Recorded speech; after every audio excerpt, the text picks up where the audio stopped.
Okay friends, this video is going to be long, it's going to be chatty, and if you don't care about stuff like that, I totally get it. Go ahead and skip this one. But if you want to see me try the new ColourPop Lost in Love collection and hear me chat about all the things that are on my mind, then just keep watching. If you guys are new to my channel, welcome. My name is KARENHARRIS. I like to film tan girl friendly makeup videos here on YouTube. I do post quite often, so highly recommend subscribing, turning on that bell so you're notified every time I post, and without further blabbering, let's get into it. Okay, also, I just put on my Milk Makeup Hydro Grip Primer. I'm just waiting for it to dry down, but I was like, you know, I have a lot to say, and I'm working on developing the skill where I can talk and do my makeup at the same time, but sometimes it's really a lot harder than you think, so I figured I'd turn the camera on and drone on about all the things I want to drone on about before, you know, I even can put my foundation on. So one of the things that's been on my mind is, of course, telling you guys a few life update thingamajiggies, but also I realize I'm playing with the Valentine's collection, and I want to let you know one of my favorite indie brands just posted their Valentine's Day mystery box, Unearthly Cosmetics, in case you missed the announcement. They just like ninja announced that they were doing a pre-order, so I like freaked out because the packaging looks epic, and I think it's like 12 products in the mystery box, and it's like $140 something. But listen, y'all know I have an affiliate code with Unearthly, so you can use KHMAKEUP to save if you haven't ordered it already. You bet my butt I ran over there so fast and ordered that thing, because I literally posted a video just the other day saying I regret not buying the Dreamer box set. I just got the palette sent to me in PR, and I was like, okay, this is good. I don't need lipsticks. I don't need highlight. And then, of course, I was like, I regret it. I regret every minute of not having that box set. So I learned my lesson. Never again will I say no to an Unearthly mystery box. So I bought it all. I'm so excited. Anyways, I just wanted to mention that to you guys. The other thing I wanted to talk about is to let you guys know a little life update. So I had mentioned that something exciting had happened, and it's actually that my parents got their own place. So if you haven't been keeping up with me, my parents moved here last year in October, I believe, and they were living with me and my husband and our kids. So they've always visited us in the past and have stayed here. We've had no problem. But my first kid was a COVID baby, like end of COVID baby. And my parents literally had never met my kids. And now I have two. So we started off with one. Parents weren't able to come here because of COVID and stuff like that. Then we had a second one, and then my parents finally moved here last year. So our house has gotten a little bit more cramped because of the kids. And so it was just overwhelming to have my parents here as well. Whereas in the past, it's just me and my husband. We've always had like extra rooms so they could have their own space. But this time, they were basically just living in our basement, like not even in our rooms, because one is my makeup room and then the other room is my husband's office, and he had started working from home when we had our second baby, just so that I could have some help in between him, like on lunch break and stuff like that. So all of that to say, it was getting really cramped in our house, and so I'm just really excited because they got their own place, so they have their own space. I know it's a cultural thing where I come from, where multiple generations live together. I don't think it's very prominent here in the West, so I definitely felt like guilty for kind of having my parents get their own space, and like, you know, I really want to be able to take care of them and stuff like that, but we're just not able to do that right now. And so I felt kind of bad, like them having to get their own space. But honestly, I think it's like the best thing right now for our relationship. It was getting really hard to like parent my kids with my parents around, and like, you know, they have to learn boundaries and things like that. So it was a lot going on. We're about 2-3 weeks into them living in their own apartment, And honestly, it's been great. It's been really good.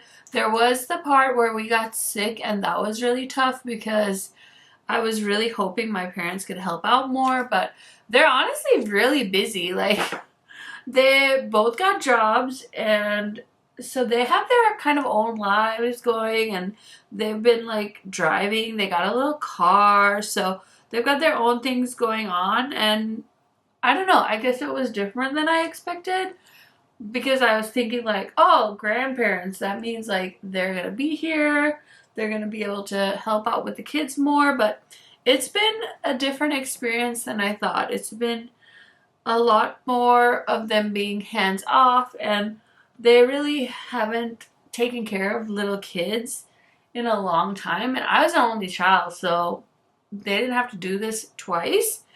So yeah, it's been interesting, but I just want to share with you guys the main update because I know some of you actually like know my parents from them being on my channel, and the update is that they got their own space. So it's been fun. They had us over the other day for my husband's birthday, and my mom had made us dinner, and you know, they're still like trying to find little pieces of furniture and things like that, but they're doing a great job. Honestly, the best you could ask for from two older people that have moved to a completely new country, and they're really trying their best to adapt. So some days it's frustrating, but I just wanted to share that with you guys in case you were deeply emotionally invested. No, I'm just kidding. In case you were curious about how that was going. I feel like I have a few subscribers that are maybe first generation immigrants, so I love sharing that part of my life with you guys because it is definitely hard to move to a new country, especially in areas where there's not a lot of immigrants. I will say that where I live in the US, it's gotten a lot more open to that stuff, but you know, everyone's different. Everybody has different experiences, so I thought I would share mine. But see, I told you I was in the mood to talk. So okay, so while I was jibber jabbering, I was applying 2 new products that I picked up recently. So this is the Laura Mercier foundation that apparently went viral. I have no idea. I literally heard from a friend, saw a few thumbnails, and I was like, okay, well, it's available in my store. Let me try it. And it is actually a very beautiful foundation. It has like a very liquidy serum-like feel to it, but it dries down beautifully. So I've been enjoying that. And then the new Fenty concealer that's supposed to be hydrating but long wearing. So the combo has been working pretty well for me. It's only my second day wearing it, but I did wear it yesterday for a full day. So I'm excited to have something new to try out. And so that's really exciting because I've been saying no to a lot of foundations, but I'm like, let me try some new ones because I recently decluttered 2 foundations as well. I had 2 of the Huda stick foundations, and I was like, I think this is just old. So anyways, on to the bronzer.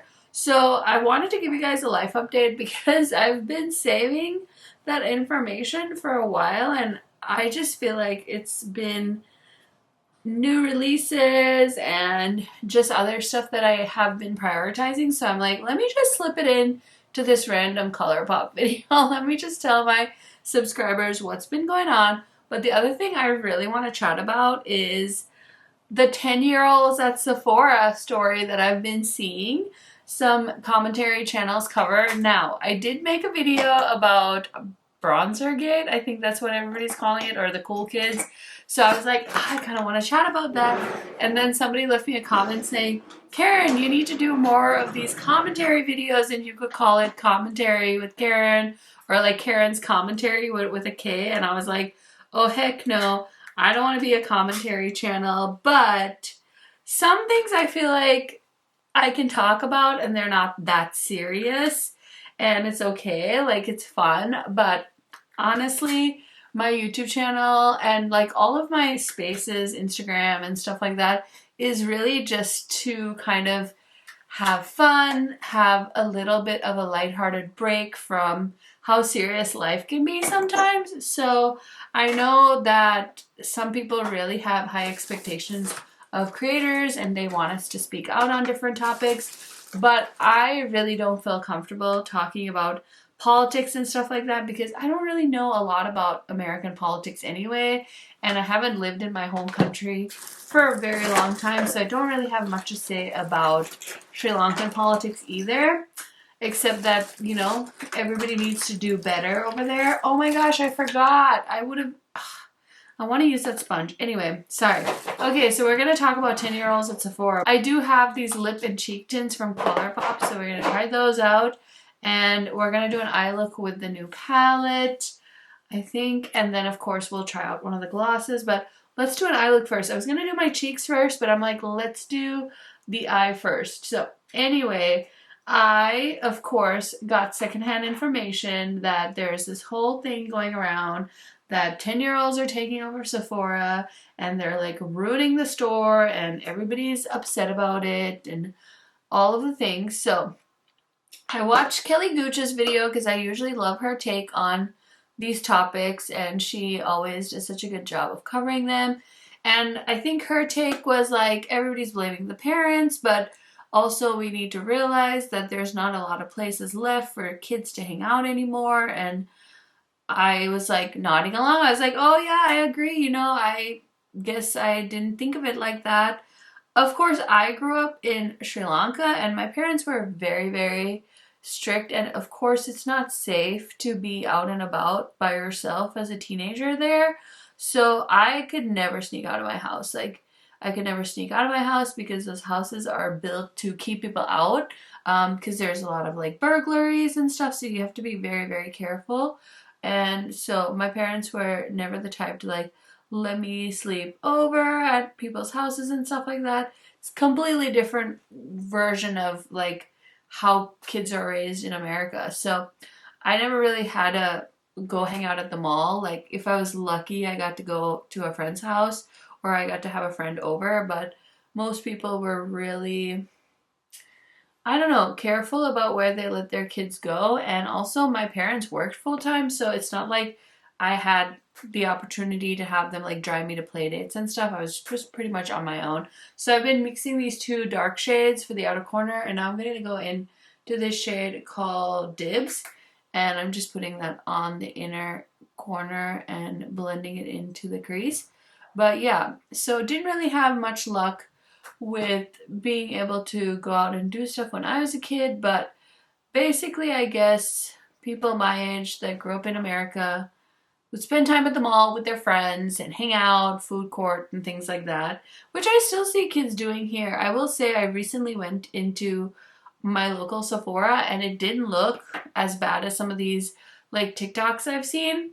So I saw Kiki Chanel make a video about this and I really liked her take on it, which she was saying that realistically kids should not be on TikTok, which I have had this conversation a little bit with my husband because we have two girls and he came home one day and he's like, oh, you know, so-and-so told me that we should not let the kids have a phone until they really, really need one, until they're older. And I was like, oh, really? And they're like saying how like we should keep our girls off of social media because it's like the worst thing that ever happened to so-and-so's kids, apparently.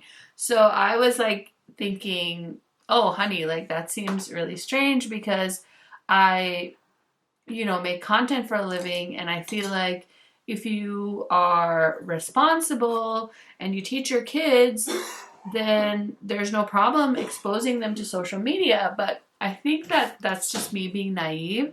I think that, you know, kids' brains aren't like really developed enough to like understand that maybe like not everything they see is real and stuff like that. And there's so many other influencers that can take over that they might not want to listen to me when I tell them like, it's okay, honey, like everybody's beautiful and, you know, everybody is different, but we should like celebrate, because I feel like there's so much pressure on kids to like fit certain molds and body sizes and, you know, have certain things like Stanley mugs when they're like 12 and Lululemon clothes and all of the stuff. So I guess I'm like pretty naive when it comes to stuff like that, but I thought Kiki Chanel's video was so good because she was saying like she thinks it's so important that parents keep their kids off the internet. And I think she kind of like changed my mind on the thing too, because I didn't really, not that I didn't see a problem if my kids ever wanted to be online, but I feel like you can't undo them being online, right? Like if I let them online too soon and I end up regretting it or something happens, there's no way for me to go back and unwind time.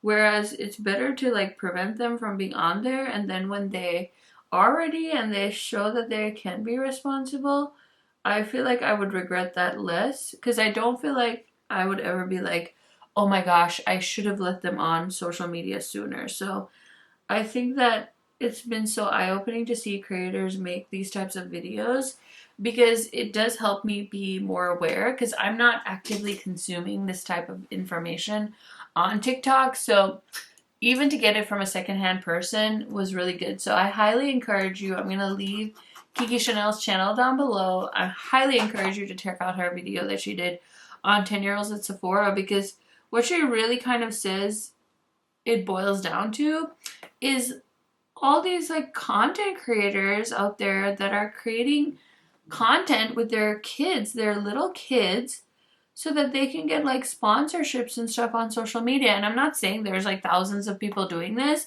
but she did show a few examples of like moms that are like, oh, this is my 10-year-old's nighttime skincare routine, or like parents that are letting their kids make these type of videos for the internet, for TikTok. And honestly, it was a little bit terrifying, because these kids are so young and they're buying all these like Drunk Elephant and Glow Recipe products that are probably not even good for their skin. Like there's so many Glow Recipe things that I'm like, oh man, I want to use that. But then I look at the ingredients and I'm like, you know, I'm happy with my skincare routine that I have. I don't really want to put that stuff on my face because I don't feel like I need it just yet. So imagine like seeing these like 10-year-olds sitting there going like, oh, this niacinamide toner and this AHA toner and this BHA, it's so good for my skin. I put this on my skin. And she had like TikToks that she had pulled from like Sephora employees saying how like parents are just like letting their kids spend like hundreds of thousands of dollars at Sephora. And so at first I was like, oh, you know, I feel like people are just being harsh that it's like the parents' issue.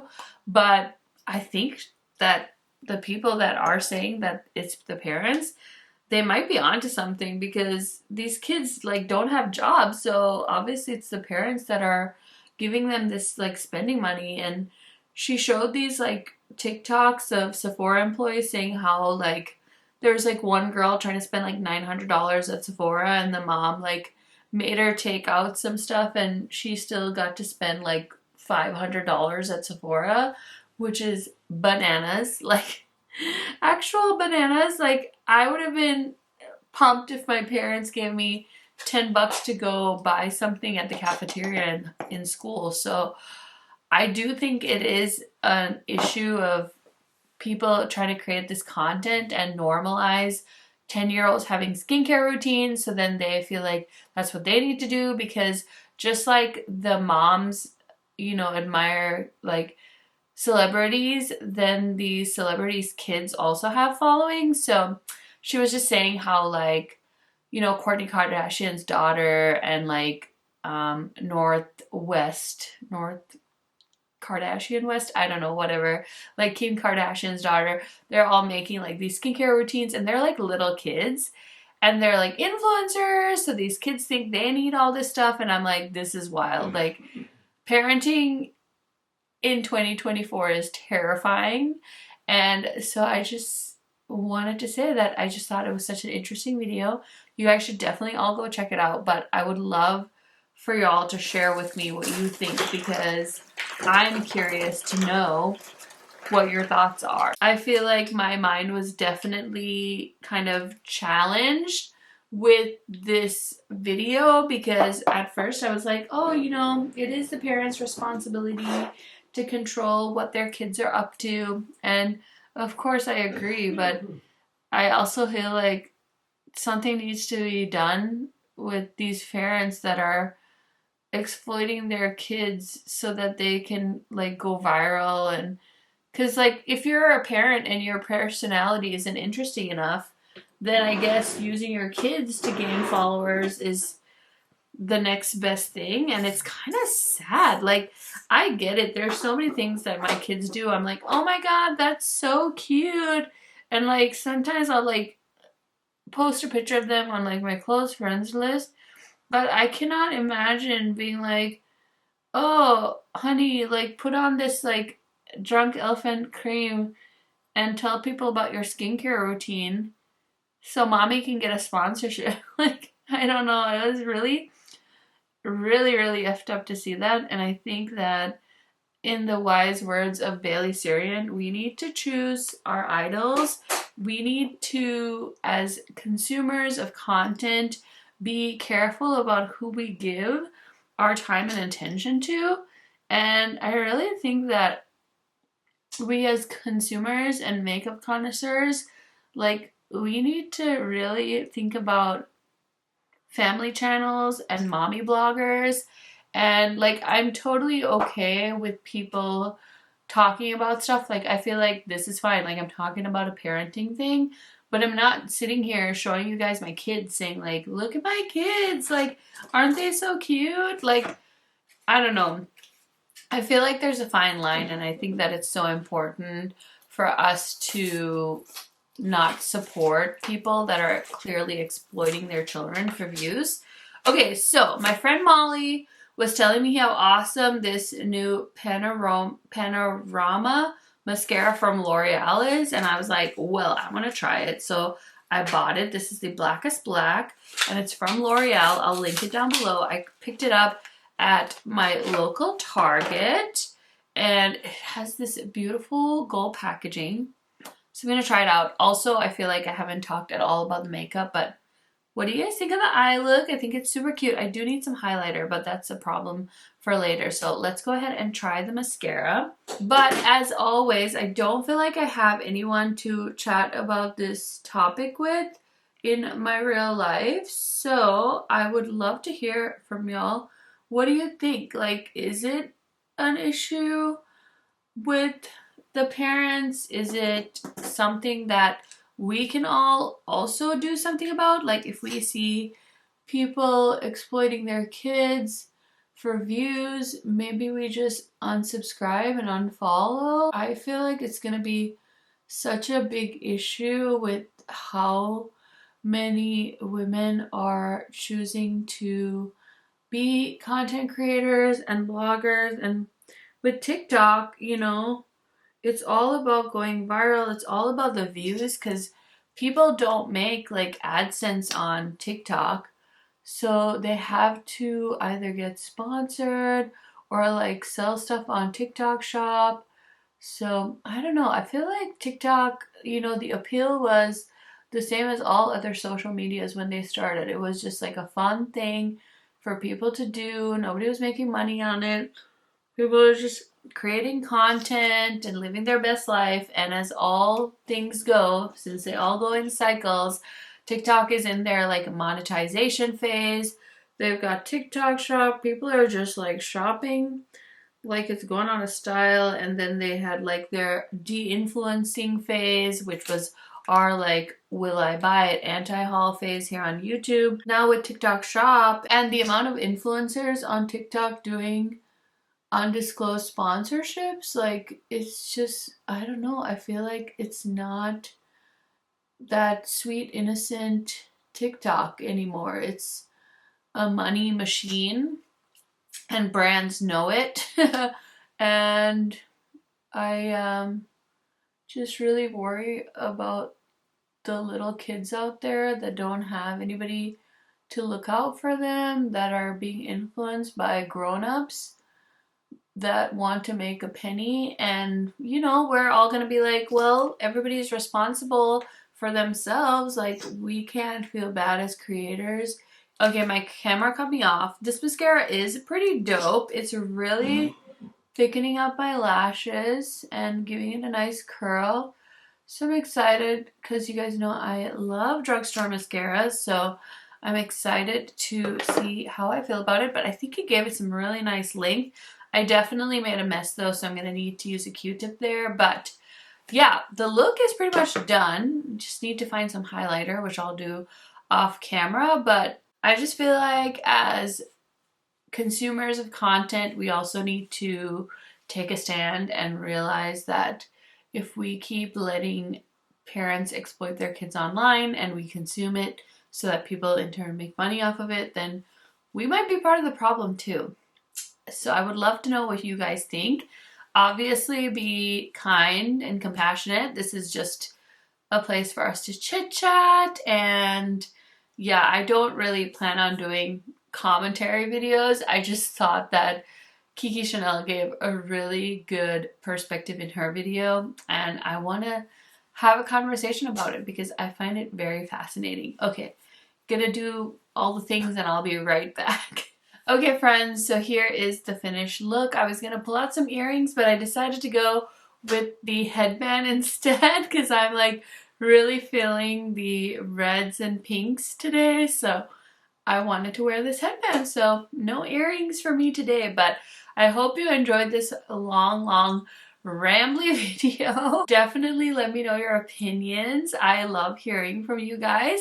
Now let's go ahead and talk about some of the new makeup I tested out today. Like I said, this is just my second time wearing both of these products. The first time was wonderful, so I expect nothing but rave reviews from wearing this for the second time. I just really like how it looks on my skin. It is less glowy than it was yesterday, but it did dry down to like this natural finish, so very happy with the foundation, and the concealer looks pretty nice as well, so we'll see how it wears. As far as the ColourPop Ultra Glossy Lip, I did wear the lightest shade. This is called One Kiss, and I used it with an e.l.f. lip liner just to give it some color. So the lip liner shade, I can't see it, but it's a brown shade, and I paired it with this color, which I think is really pretty and natural looking. The other two shades are a little bit more bright than what I usually like to wear, so that's why I went with the lightest shade.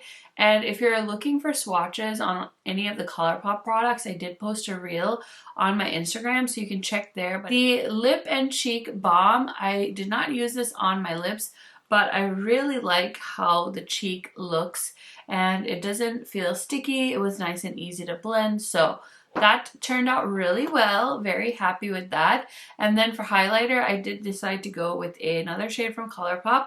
I grabbed the Winnie the Pooh highlighter in 100 Acre Woods.